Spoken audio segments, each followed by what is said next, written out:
it didn't work for me to do anything within moderation. I was coming very close to death. Being sober the past 3 years taught me that I could give to others in a way that I didn't realize. I wouldn't trade the life that I have today for, the life that I was leading before.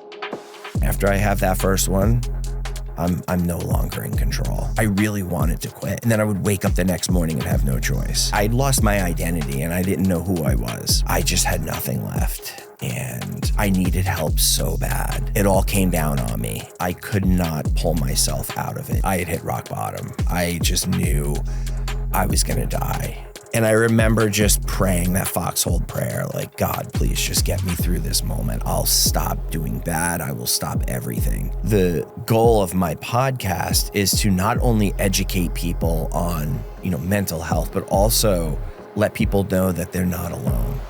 Gabriel, welcome. Thank you, man. Good to be here. How's everything going? It's going great. Yeah, it's going great. A not so sunny day in South Florida. It's been raining for like a month straight. I know. But it's also kind of nice when it comes down like this, because this time of year here is it's like overbearingly hot, Yeah, it's brutal. You are from New York. Did you move during COVID? No, I moved down here by way of New York a little over 3 years ago. I'd been living in New York for 12 years prior to coming here. And I moved to New York when I was 16.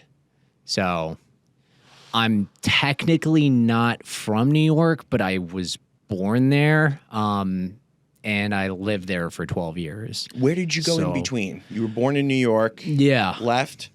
My mom went to New York. My mom's French, and she went to New York like 6 months into her pregnancy.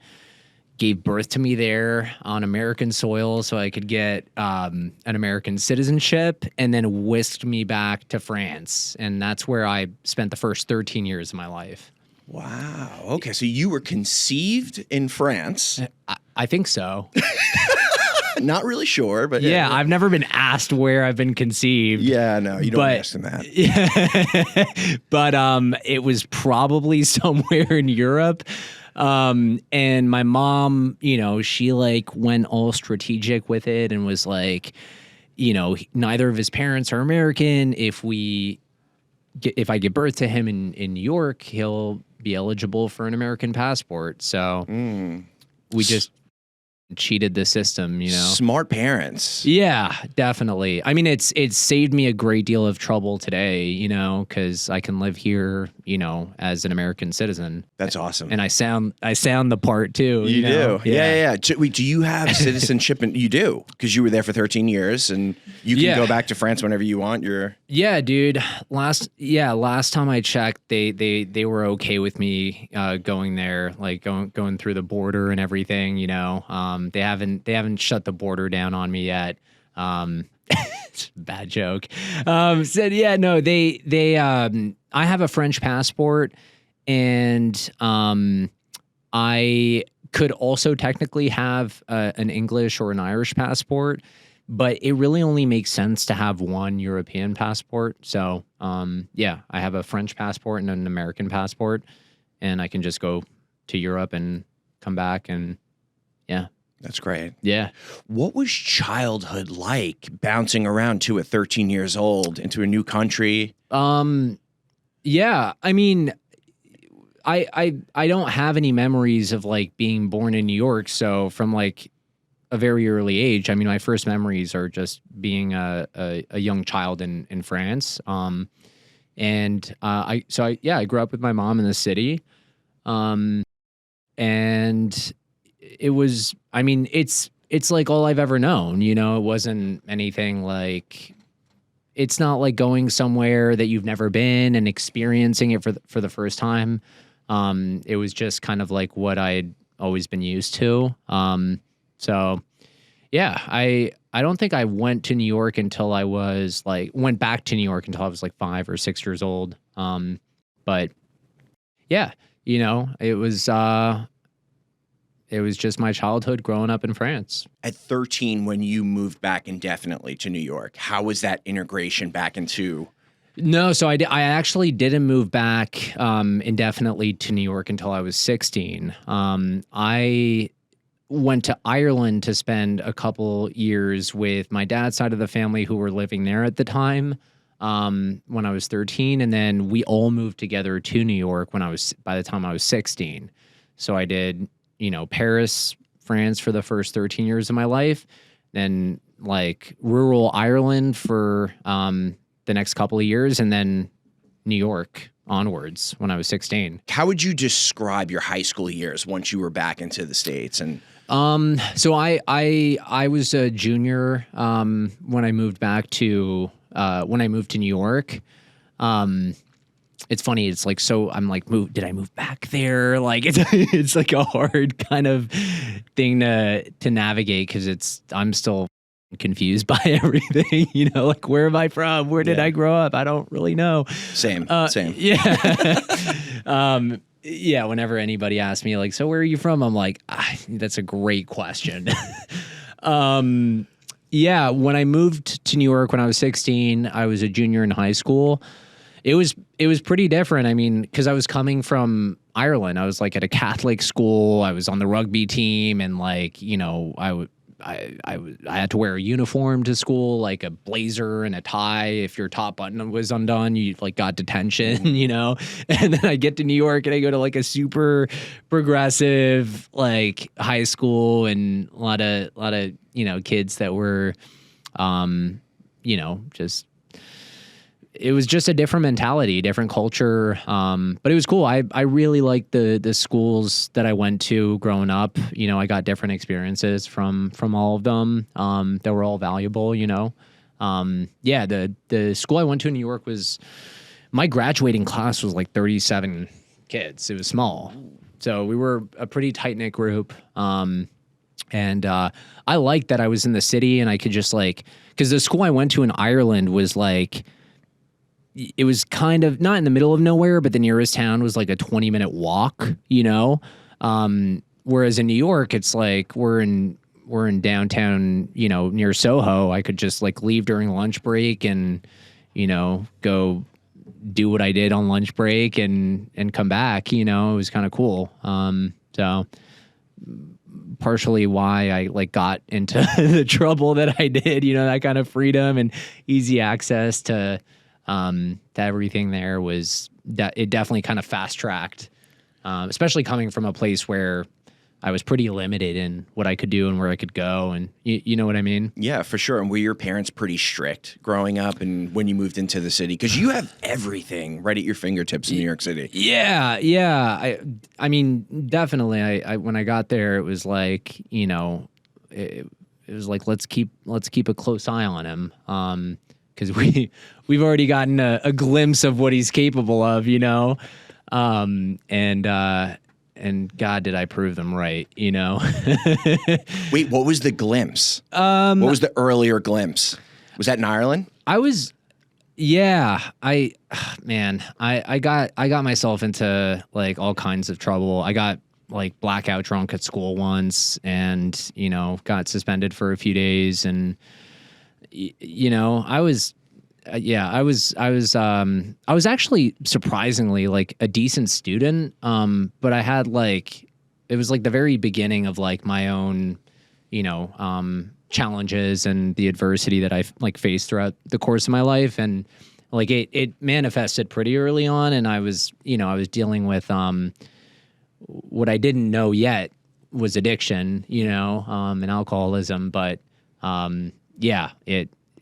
one of the kind of worst things that happened was like when I was a teenager was like me getting absolutely at school.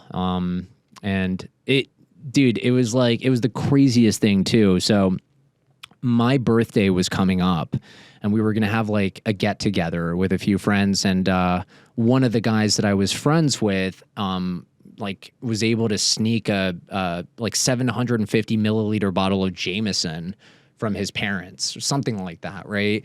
And I stored it in my locker. And then they announced this was like a week later, this thing is in my locker. They announced that they're doing locker checks at this school. And idiot that I am, I like run down to my locker, grab the bottle, and like basically sneak out of school and just like, I'm like, I need to get rid of this thing. The logical thing to do is drink all of it, And like, I can laugh about it now, but it was like, that's concerning, and Did you finish it? no. A good amount. I drank enough to end up like throwing up on the vice principal's shoes. I mean, it was bad. That was really just the tip of the iceberg. But, to give you an idea, like, of the kind of reckless, impulsive, and like idiotic stuff that I was doing.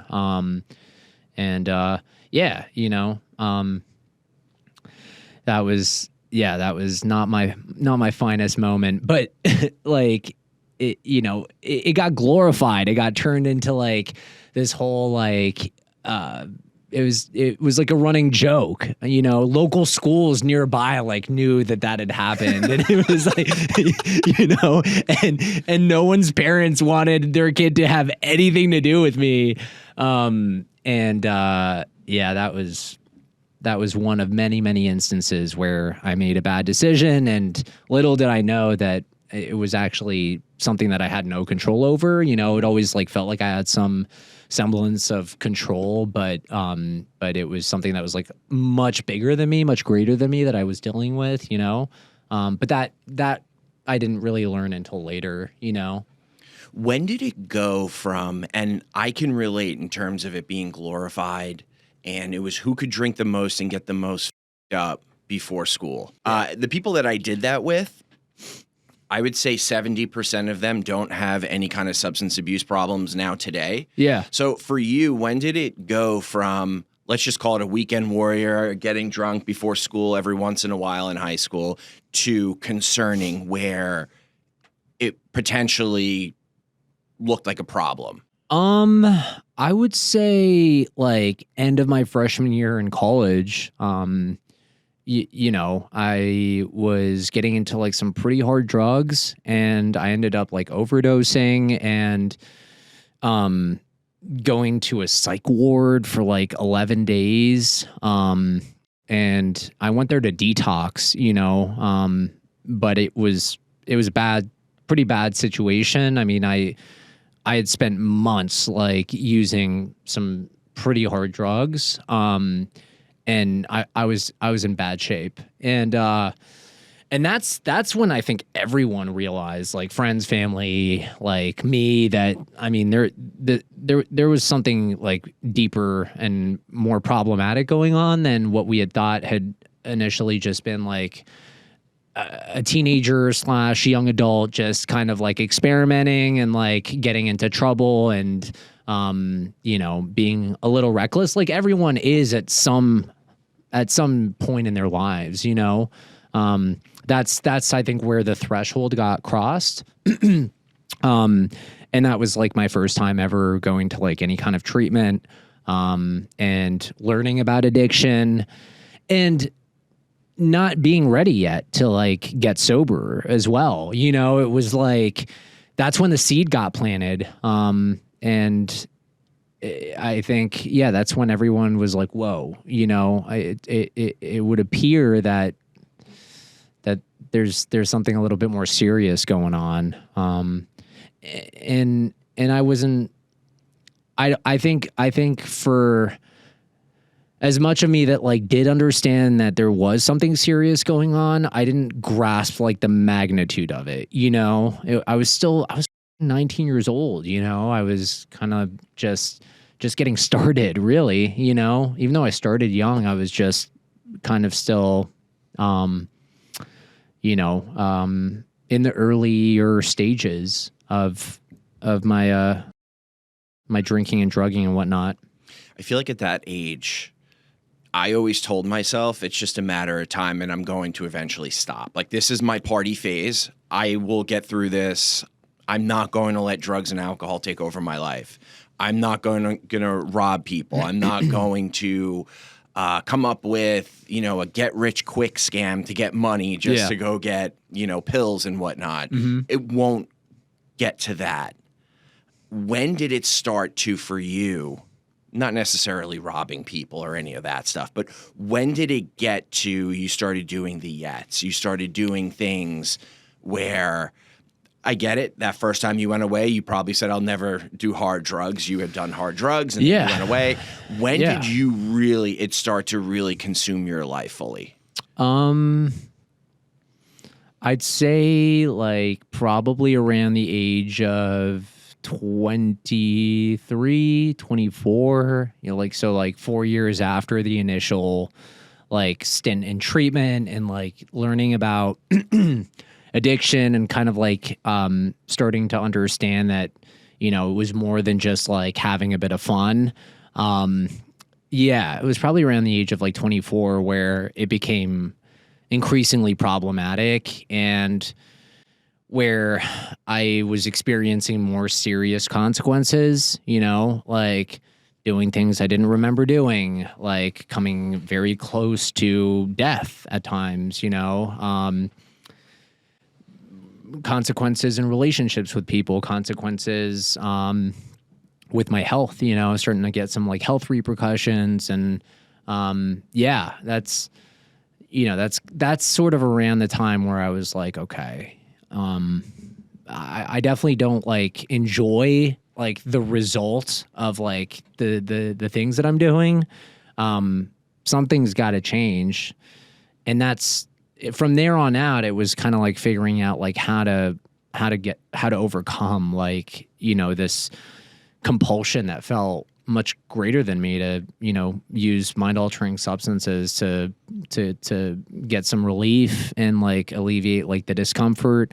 So I used to have like crippling anxiety, like debilitating anxiety. Like I was so fearful of everybody and everything. And like my self-confidence was so low and my self-esteem was so shot that, the one thing that seemed to like help with everything, was kind of like a cure-all, was drugs and alcohol. And it was a very effective solution to all of my problems, until it became problematic and like actually exacerbated everything. It made the anxiety worse, it made the fear worse, it made the self-esteem worse. I mean, so it was around the age of like 24, 25 where the once effective solution became problematic. It's like, well, where do I go from here? This is literally the only thing that's ever worked in terms of like helping me feel better. And that was kind of scary. It's like, what happens when the one thing that helps doesn't anymore? What do you do?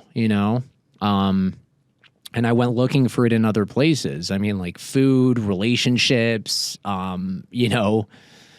Netflix. I mean, you name it. Sex. Yeah. Everything. That was my, when I said relationships, it was like the gentlemanly way of saying sex, Yeah, we can get raw on here, man. It's reality. It is. Yeah. I have a lot of experience with that. Gambling was a big thing for me. That was, thank God that wasn't like ever an addiction like for me, because I have heard how ruinous gambling can be. I love a game of blackjack. I'm one of the rare few who can walk away from the table, whether I'm up or down. It's like I'm not going to go bankrupt from like going to the casino or anything. I don't even remember the last time I went, like years, honestly. But yeah, I'm grateful that's not like another thing. And like sex addiction, like that is also like a very real, very, very, very destructive addiction that like I'm very thankful I never ended up like having to deal with, like for me, the addiction was always to substances. And like when the substances weren't working anymore, I explored other outlets, like I was constantly trying to fill like a void and to find relief, seek relief in anything that I could, but what I didn't realize, which I know now, is that the thing I was trying to relieve was not something that could be relieved by anything material, anything like of the material plane, you know, and it was just, and everything that did even give me like a semblance of relief. It was always like temporary. It wasn't, and in the long run, it ended up just like adding on to the problem. So, you know, it was a lot of like figuring out what worked and what didn't. But yeah, always ended up going back to like alcohol and, you know, cocaine and Xanax. And it's a miracle I'm still alive, dude, honestly. I've had some very, very close calls, and a few overdoses. I mean, you know, taking substances that have been laced with fentanyl and stuff like that. It's no joke. On a totally different note, like I went to therapy this morning, and I was driving to my therapist's office on Federal between Atlantic and Southeast First, and there was this lady who was like, she was slumped over, but she was standing up, and she looked in a bad way. You know, she was probably overdosed. I mean, she was definitely like browned out. And I was like, I gotta do something. So I like called 911. I got the paramedics on the phone. I just gave them her exact location, and, you know, hopefully she's safe. She's probably gonna be pissed that like Narcan.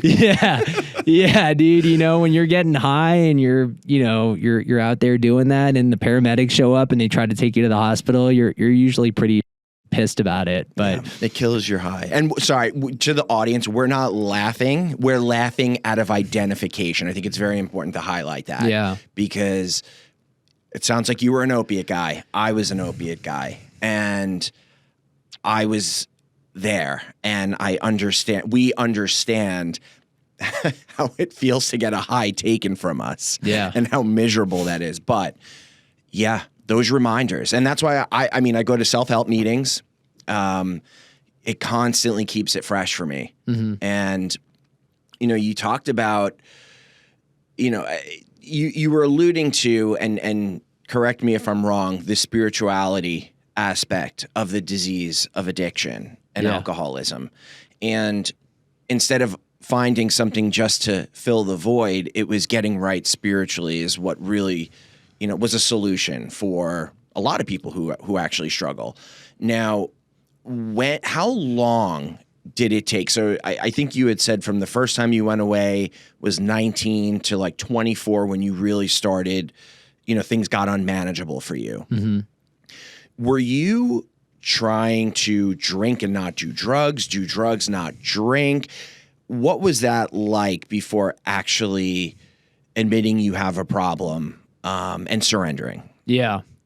I mean, not that I think it's like a super important discrepancy, but I wouldn't say I'm like an opiates guy. I'm definitely like an anything guy, you know, like that's kind of like, I mean, I had preferred substances of choice. Like for me, cocaine was always a really big one. And it's funny, I like tried figuring out why that was, because it always made my anxiety really bad. And I was talking about it with a therapist once, and we were talking about like my confidence and my like self-esteem. And he was like, you know, it's always been pretty low. And he's like, well, what is cocaine known for? And I'm like, boosting confidence, you know? So not that it's like very relevant, but I think that was like a big thing for me. Like cocaine was a way of like feeling better about myself temporarily, always very short-lived, and ended up having like the complete adverse effect, you know? Mm-hmm. But yeah, you were asking about what were you asking about? Were you trying to work a Gabriel program? Oh, yeah. During those 5 or 6 years, call it, before I'm assuming you found sobriety. Yeah, I definitely tried like substituting one thing for another. I was always like determined to just smoke weed. Like that was like my kind of like great desire, was to just be able to smoke weed and have a couple drinks and maybe like sometimes take a Xanax, you know, but always like, I just want to be able to smoke weed. And I had periods where I did that like semi-successfully, but it always led back to the drugs that, you know, that I preferred, which were like cocaine, alcohol, and Xanax, really. And eventually ketamine. Like I discovered ketamine, and that was like it's a disassociative, you know. So I got like the ultimate relief being just like out of myself, you know, because I hated how I felt in my own skin. Like I was always ill at ease and uncomfortable, and like you know, just like having a hard time like dealing with life, you know. So the ultimate solution was like a drug that like literally made me disassociate. But yeah, it didn't work for me to just smoke weed or just drink like a gentleman or, you know, do anything within moderation. Like even if there were periods where I could somewhat moderate, like I always lost control, you know. It was short-lived. And I'm stubborn as hell. Like I had to just keep ramming my head into that wall like over and over and over and over and over again. And I mean, there's you could say it's stubbornness, you know, and there's like an aspect of powerlessness, you know, just like not realizing that like I had lost the choice as to whether or not I like drank or drugged anymore. You know, but yeah, I did that for a long time. I did that for the better part of a decade. And then like the last couple of years before I got sober, like I wanted to get sober off everything, like bad, you know, and I would make a decision to be done for good. And dude, you could have hooked me up to a lie detector test. I would have passed with flying colors, you know? And I'd end up getting high or drinking again, and it would be baffling. I wouldn't understand how that could happen, considering like, you know, I had a pretty strong power of will for a lot of things, but when it came to this one particular thing, like I didn't really have much willpower at all. And yeah, you know, thankfully, all my experiences brought me to, you know, a place of like such desperation and brokenness and hopelessness, honestly, that, you know, I was finally open-minded enough to be receptive to the thing that's actually, that's successfully kept me sober now, you know? And I've been in recovery for like 3 years. I came down here, like 3 years ago to get sober. It was like, this was my last stop, you know? And I was pretty scared coming down here because I'd been to treatment a few times in the past. And I was like, this isn't going to work. And I didn't know that actually like that fear and that kind of humility around it, not thinking like, I've got this, it's going to be different this time. And here's how, like, for the first time in my life, I was like, holy, like there's nothing I can do, you know? And that mindset is actually kind of what it takes to, you know, then go through this process, you know, like truly admitting defeat means, you know, that you're going to keep doing this. So it sounded like you had fully believed that you potentially could die if you don't stop using drugs and alcohol. Yeah, definitely. And your life depended on it. Yeah, absolutely. For me, it was like having a loaded gun in my head, you know? It was scary, but you know, I had a little bit of hope left, a little bit of fight left in me as well. And I came from like a totally different world too, you know, like I was like living the fast life in New York. I was like jet setting around the world. Like I modeled professionally for 7 years. I did a feature film and like a bunch of other cool projects, and like got paid exorbitant amounts of money, you know, to do very easy work, which I did not really like take any pride in, you know, but I like the validation that I got. Like I got addicted to that, honestly, you know, like I've eradicated social media. This is like the first thing that's like any remotely close to like being on social media that I've done in like years. But this is a huge part of my story and my recovery, but like I got very used to a lifestyle where people were doting on me, and I got external validation, and I had X amount of followers on Instagram, and like I was verified, and that used to matter to me, you know? I just got verified. Really? I just got verified. Oh, congratulations, man. You know what I mean? Started from the bottom now, yeah. Yeah. Yeah, dude. You know, we'll talk in a couple of years, and I'll check I only it. have 7,000 followers. Yeah, I think someone duplicated my account. Oh, really? And was asking people for money. That's the only reason I'll check in with you in a few years and just ask you how life, you know, being verified is going for you. I'm doing great. Yeah, I promise. Yeah, yeah. No, I'm just kidding. I like, dude. You know, some people, and for what you do, I think like you're using your platform to like empower and help other people. Like I was using my platform for vain, self-centered purposes, like, you know, how many likes can I get on a photo? Like, how much money can I make from like getting booked for a global advertising campaign? It's just like, it's not like what you're doing here, you know? So I'm completely joking. I think that, you know, when done for the right reasons, a tool like that can be really powerful and helpful. For me, it was just self-serving, you know?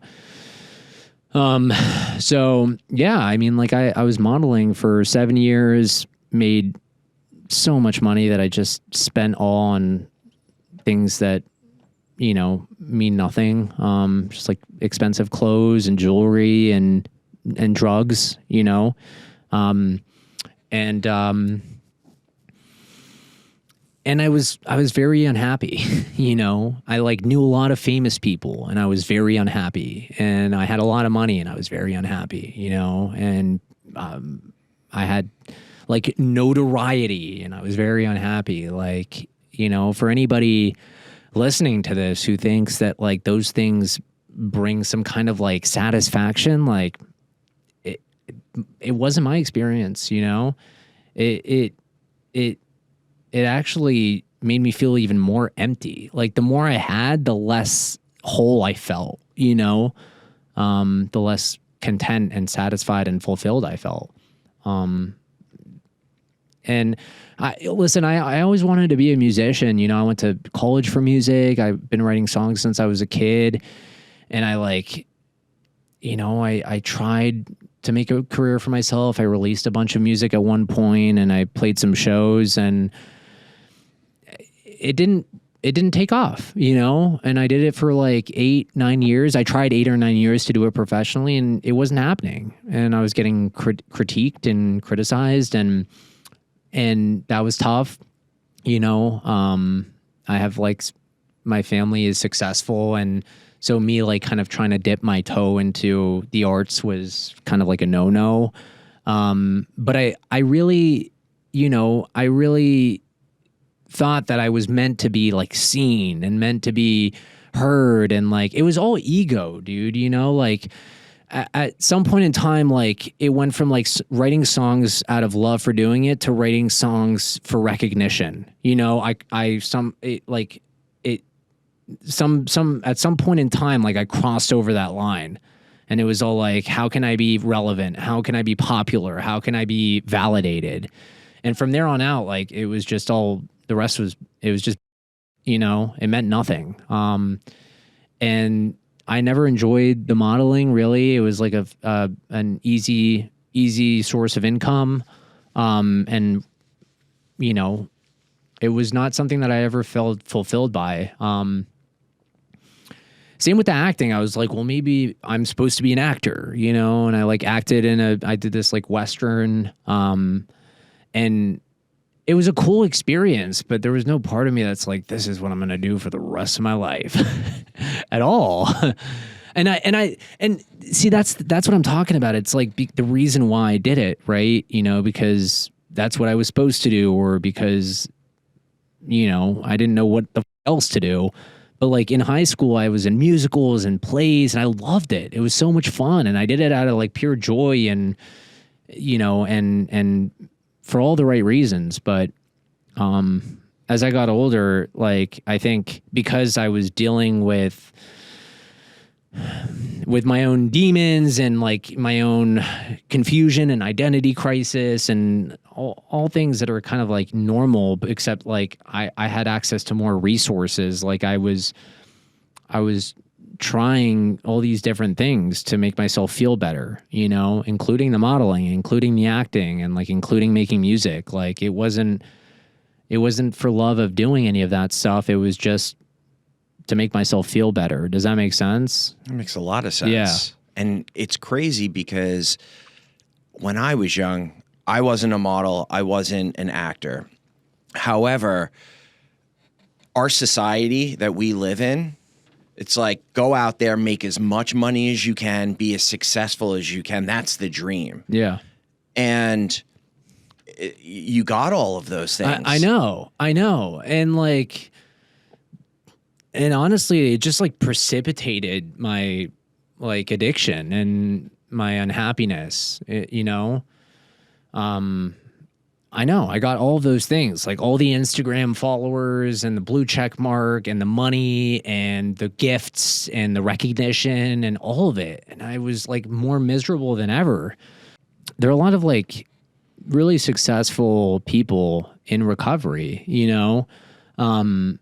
And I feel like being in that line of work, if you deal with addiction, it's either going to make or break you, you know? And more importantly than that, if you're in that line of work and you deal with addiction, like you need to like really want to be in that line of work, you know? And I didn't want to that much. I just thought that that's like all I could do. And then like I came down here and I got sober, and like I picked up like my first year sober, and like I taught at a really awesome progressive preschool for like a year, and like was and I deleted Instagram, and like little by little, dude, like these like really cool shifts started happening for me. Like, well, first and foremost, like I was substance free, and I was like experiencing life on the other, and I'd been free of drugs and alcohol for like periods of time, but like a year was a big deal for me. And I started experiencing life on the other side, and not just life on the other side.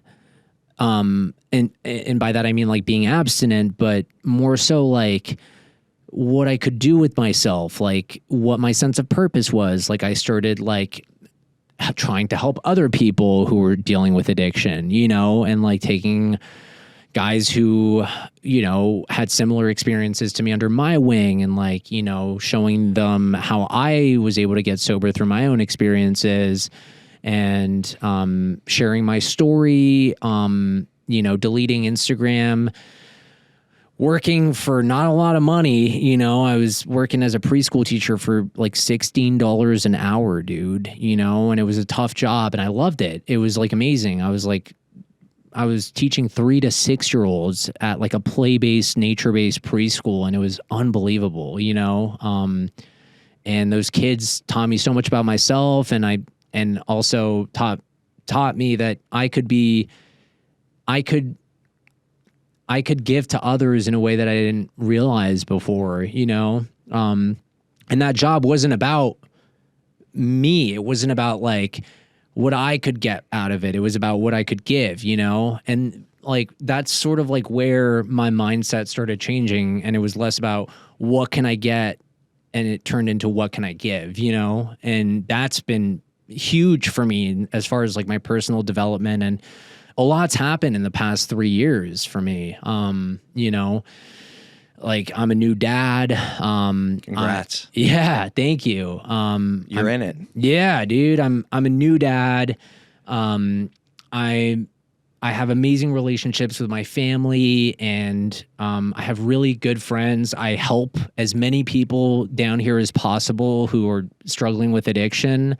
I no longer work as a preschool teacher. That was always going to be a stepping stone. I mean, I didn't know, but it was an incredible experience. Now I work in the field of treatment. You know, I'm a treatment advisor for like 19 different like treatment programs throughout the United States. I like love doing that. And like, of course, like I still love doing things for myself, you know, and taking care of myself. Like I like working out. I like, you know, like watching a movie, and like, you know, like I just got a new car, like stuff like that. You know, it's not like I live like a monk now, you know, that's not the picture I'm trying to paint either, but it's not like, what can I get? How can I get it? Who can I get it from? It's like, you know, how can I be a better person? What can I do for somebody else today? And like, that's my whole mindset now, you know? And it's not for no reason that, you know, like being sober the past 3 years, it stemmed from a place of like, how can I be there for others rather than like, how can I get what I want from others, you know? And that was the root of the problem, was like, I was always stuck in myself. It was like my problems, my anxiety, my depression, my fear, my, you know, fill in the blank. And now it's amazing. Like what used to be crippling, debilitating, like anxiety, and, you know, other issues that I used to deal with, like all of that has been mostly resolved through just like on a daily basis, like being a person that shows up for other people, you know, and not just like, it's like a culmination of things. It's, you know, leaving the work that I was doing behind for much more fulfilling work, you know, like doing something with myself where I'm helping other people, you know. And I'm not trying to like disrespect anybody who's modeling or who's acting or making music. Like, dude, like if you're happy doing that, then do it. You know, I was miserable and I was doing it for the wrong reasons. And like I make now in a year what I used to make in like one shoot a day. I'm not even kidding. I make in a year now what I used to make in a day. Modeling, I don't care. It's not about that. I mean, like, yes, you need money to survive and, you know, have a family and all that kind of stuff, but that is not what equals happiness at all. I wouldn't trade the life that I have today for, you know, the life that I was leading before, ever. So, you know, deleting social media was a huge thing for me. Cause from that came that was the source of a lot of my anguish, you know, it's like staying stuck on Instagram and scrolling and checking it all the time. Yeah. You know, it's exhausting. I know it was a full-time thing. But I'm very removed from like current events. Like it's always a good thing. Yeah. I don't watch world today. That's a good thing. I know. I don't watch the news. I mean, like I work in an office and I hear what's going on from other people. Just like the old and back in the day, you know, where it's like, have you heard what's going on? And, you know, nope. Don't want to know. Yeah. Keep it moving. La, la, la, la, la, la, la. One of the biggest common denominators amongst a lot of my guests is those self-esteemable acts. And those self-esteemable acts, helping other people, shifting the focus outward and not necessarily so much on yourself. It's a self-centered disease, right? Yeah. I could speak for myself. I'm a very selfish person. Yeah. And when I start to focus on helping other people, just taking the action and not trying to be in control of the results at the end of the day, I'm a much happier person. The fears are not there. for that day, though. I have to keep continuing to do that every on a day I daily recommit basis. to it, you know. But yes, like I used to be very self-centered in a good way and in a bad way.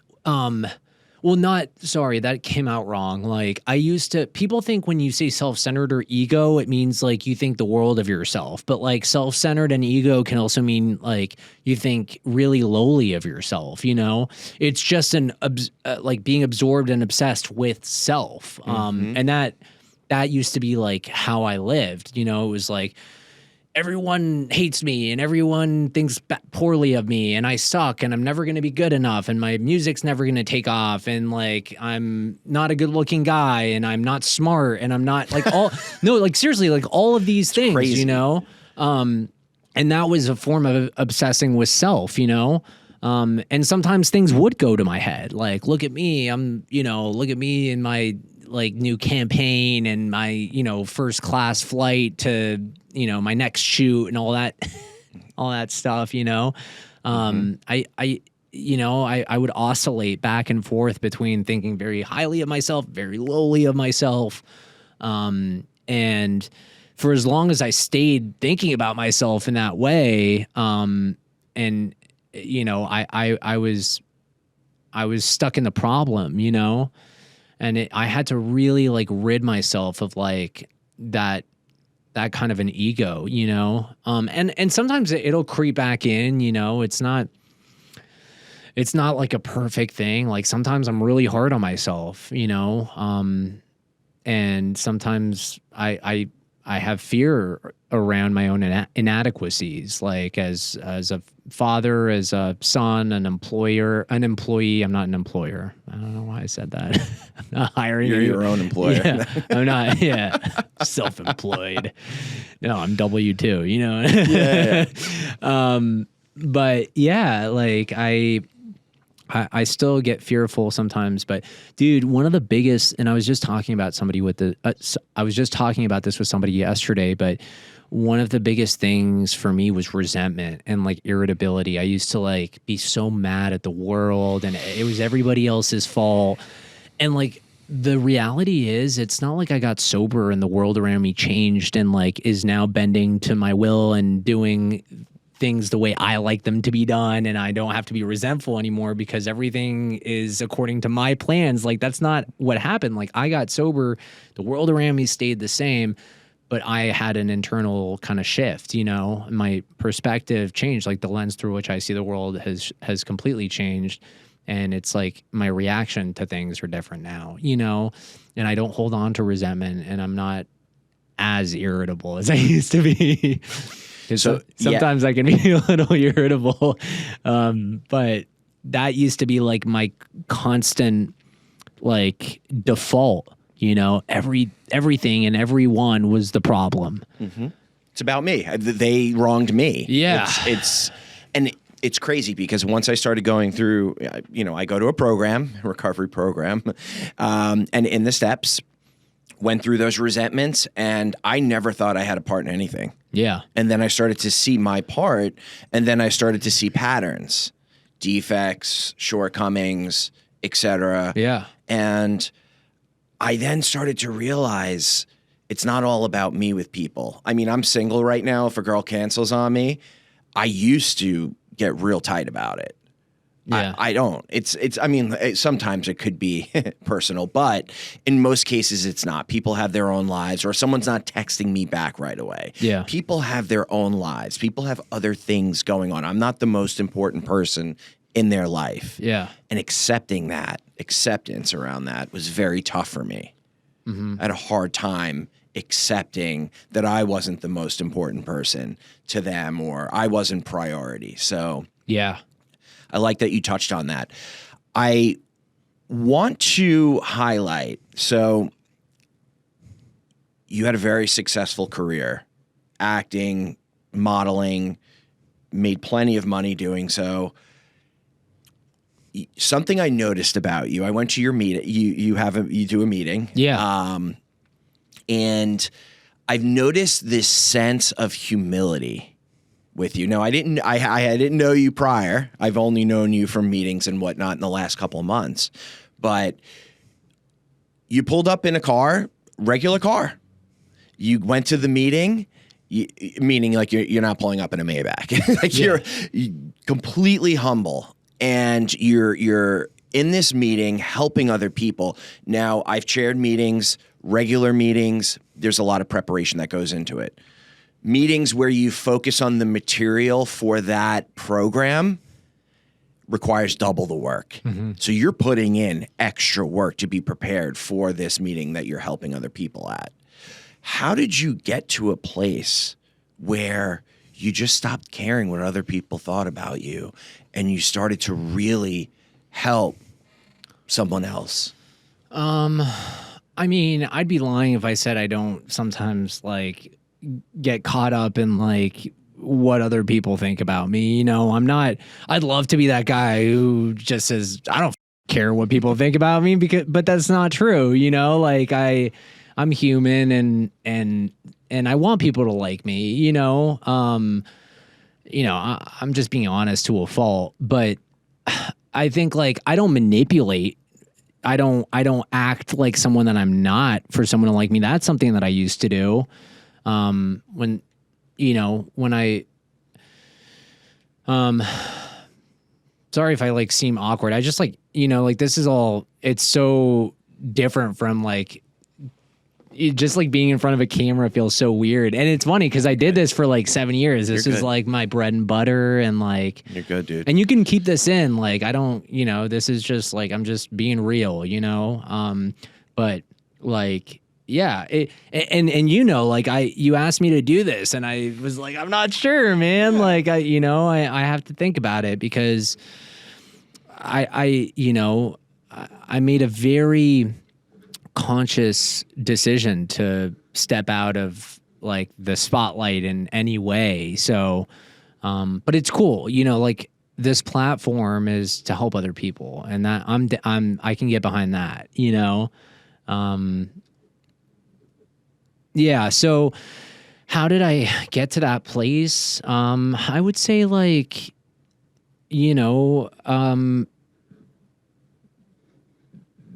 being desperate enough. I mean, for starters, like knowing that like the way I'd been living my life up until the point, where I was when I got down here, like I knew that wasn't working, and that was a very self-serving lifestyle. So, I guess like just like looking at like what other people had done who had gotten sober before me, and the lives that they led, and they were modeling like helping others and like love and tolerance towards others and recognizing of their own like flaws and faults and shortcomings. And I was like, okay, like, I mean, that's kind of like a tall order, but I'll give it a shot. And like, at first I did it because it was just what I was told to do and what I was suggested to do. And then I kept doing it because it felt really good. It was like, holy, I'm not just like leading a life that's about me, for me, and that's the end. It was like, wow, like my life can actually take on like a new meaning and have purpose, and like I can use my experiences to help other people. I have a very, very full life. I do a lot down here. I work like 50 hours a week at a job where it's all about getting people the help that they need for mental health and substance use disorder. I spend hours every week with guys who are like just getting sober for their like first week sober, and they need help. And it's like, hey, let's get together, let's talk, and let me help you. Let me show you how I did it. It's incredibly fulfilling, being a father, and my life no longer, it's so funny. Like the happiest I've ever been is at a time where my life's like not all about me, for as long as my life was all about me, I was pretty unhappy. And that I don't know how to explain that, I don't think I can explain it. I just know that it's true. I just trust how I feel. Yeah. And it's like, I don't think about drugs and alcohol anymore. I'm not obsessing over it. I'm not resisting it. I don't like avoid bars and liquor stores. I don't, it's not a problem for me anymore. You know, as long as I'm like doing these things that I'm doing every day, you know, I've become very spiritual. You know, I spend a lot of time reflecting on, you know, things that I can't quite understand because they're incomprehensible, but that I feel, you know, and I spend a lot of time connecting with things that are spiritual to me, you know, and I do that through prayer and meditation and helping other people. And life's been hard too, you know, like the past 3 years, like I've had like financial stressors, stressors of being a new parent, being burnt out from like doing so much all the time. Like, you know, like past few weeks, I've been on like a conveyor belt and I've been sleeping 5 to 6 hours a night, maybe. And like having like 15, 16 hour days of like nonstop. But I'm okay. You know, it's nothing that I like want to drink about. It's nothing that, and like, that's baffling. I could barely, you know, pay my bills on time. I used to barely be able to, you know, I wouldn't be here today. I would flake on everyone. I was totally unreliable and selfish and everything was unmanageable. And it's like, wow, I can actually be an adult. You know, it's mind boggling that I show up for my responsibilities. I never call out of work, you know, Yeah. like I've never called out of work. I did once cause I had to go to jury duty, but I gave him like a week's advance. I showed up to jury duty, you know, like stuff like that, you know, like You're an adult, dude. I know. You're and thank adulting. God I didn't serve as a jury. Dude, it was so funny. It was so funny. They had like 200 of us packed in this room while they were waiting for the selection, and they were playing Cheaper by the Dozen 2 on like a projector. It was like a fever dream. I was like, what is this simulation, you know? So They took one look at you. They were like, you got to go. yeah, You're they were outta like, here, bro. they were like, we can't have a guy who looks like a convicted felon on the jury panel. And I said, okay.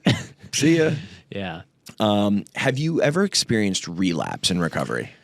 Yeah, I have, for sure. And I think a lot of people have. It's not a linear trajectory for most. You know what I'm saying? Yeah. Yeah.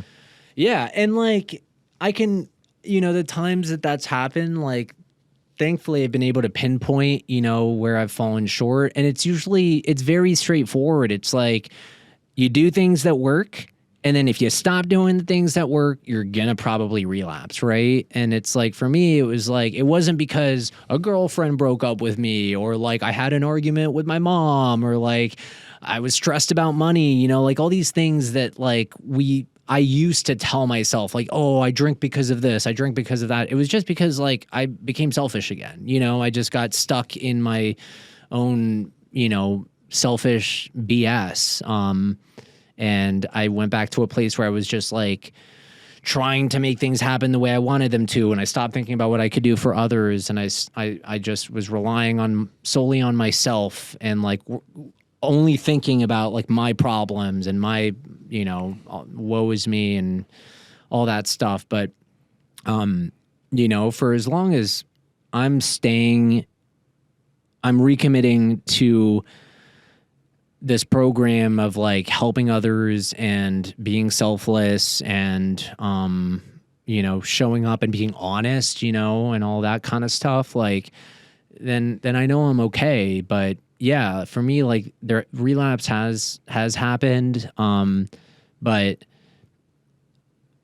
I know that it's always been because I've stopped doing the very simple things, you know, and by simple things, I just mean like, you know, helping others, being honest, and owning my own stuff, you know, because it's so easy to externalize blame and like point the finger outwards and say it's another person's fault. But really, you know, in the frame of mind that I'm in today, I can always look at myself and see like what I can do differently, you know, because you don't have control over anything outside of yourself. And I spent a lot of time and energy like trying to control external things, and it was exhausting, you know. So again, I'm human. I'm not perfect, but more often than not, I can now just accept things as they happen and just go with the flow of life, rather than like constantly being, you know, in adversity with it, you know, and pushing against the flow. It's a much easier way of life. And yeah. I like that you talked about some of the things that you did or lack thereof that led up to the relapse. I had a relapse after 3 years of sobriety. Yeah. And I'm coming up on 7 years now. It was the best thing that ever happened to me. Yeah. Spiritually, I started to diminish a bit, and I stopped helping others. I stopped doing my step work, stopped making amends. 10-step in. Wow, I shouldn't even be talking about the program, and I'm like going through the steps. All right. Well, anyways, some of the work that is strongly recommended, I wasn't doing anymore, and spiritually, I just wasn't doing it, and I had shoulder surgery. I blew my shoulder out in the gym and tore my rotator cuff. Had to go in for surgery. Got put on painkillers. Yeah. I took one Percocet after surgery, and I got that feeling. Yeah, that's pretty much exactly what happened with me. It was, I like broke my left leg, and I was coming up on like 2 years sober, but it wasn't because I broke my left leg, and it wasn't because they gave me painkillers. It's because I like let up on like the things that I'd been doing, like rigorous honesty and helping others and getting out of self and like connecting, you know, spiritually. All of these things I kind of like let fall to the wayside. And when I injured myself and got given painkillers, it just kind of opened the floodgates, you know? And I had like a one night lapse, and it like snapped me out of it, and I just dove right back into like this way of life that I live today. Your relapse was one day? One night. Yeah. It was like 12 relapse. Yeah. You are so lucky, dude. I know. Mine was a year. Yeah. Jesus. Yeah. That's really tough, especially once you've been sober and you've like experienced like life on the other side of addiction. Yeah. Like it's pretty brutal. It almost feels like there's no way back. Like, you know, the climb out of that hole feels near impossible. So yeah, you know, I relapsed for one night. It was crazy. And it was just like a total like eye opener. And I was like, oh my God, I have to, it basically, it like snapped me out of this like daydream that I was in, that like the way I was living my life, having reverted back to my old ways, was okay. It was like, none of this is okay. Like I'm selfish. I'm back to like the person that I was when, you know, when I was in the grips of addiction, and this is not the man that I've worked so hard not to be. Yeah. And I was very quickly and easily, honestly, able to come back from that and just dive right back into helping other people and, you know, connecting. I love that, dude. Spiritually and owning my mistakes and my harms. 'Cause for a while there, leading up to that relapse, I was very much like,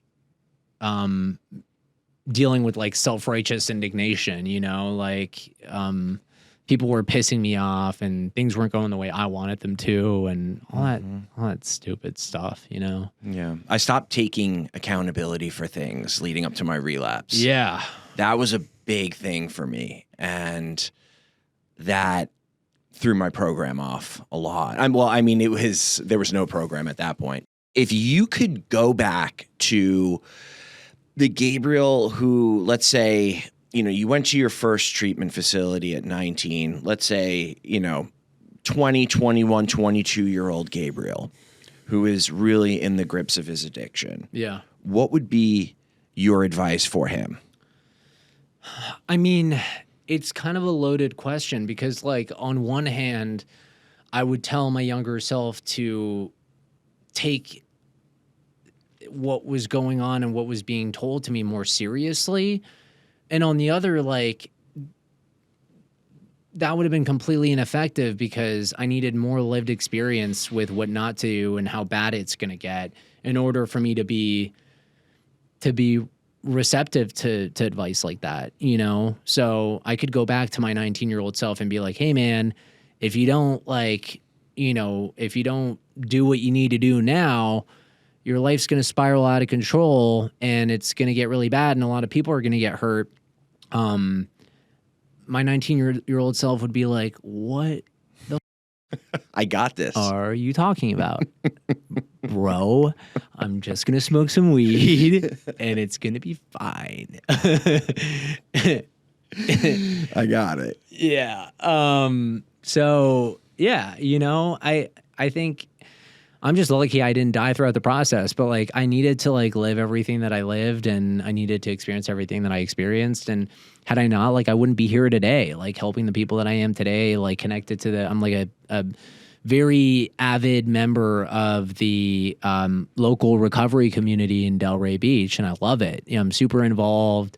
I've made friends for life down here, It's awesome, man. Yeah, dude. I love it's that. like, and no one back in New York, like towards the end,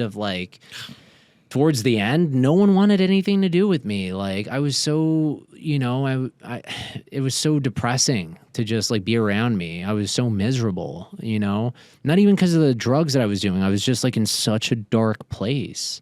That no one wants to hang out with that guy, you know?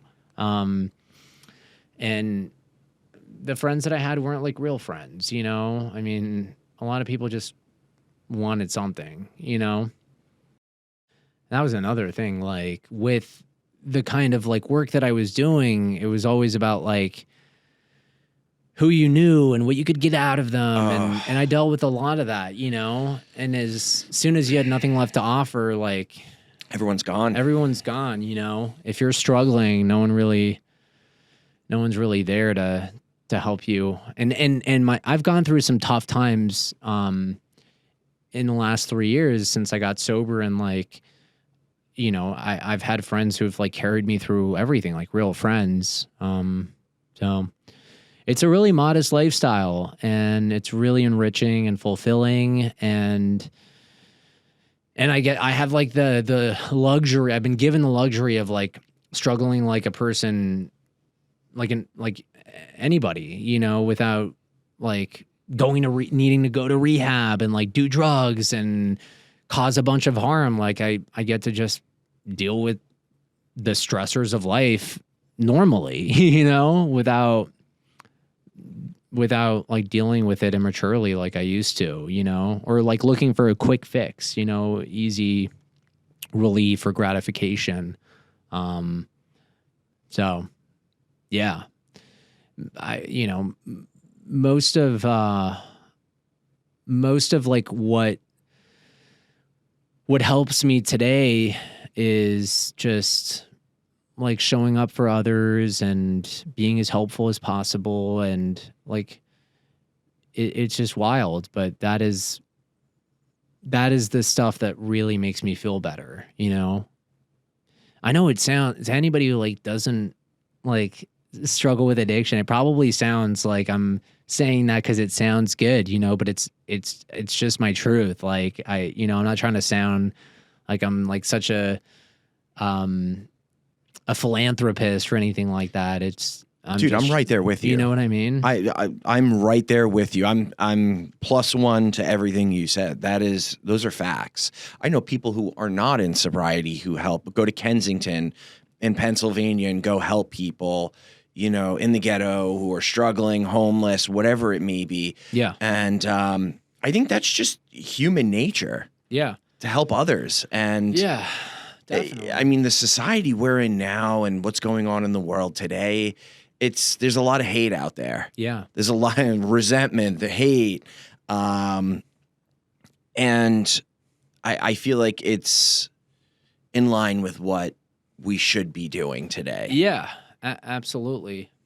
To better as a group, as a whole, as a country, not just as, alcoholics and addicts. So, Yeah, you know.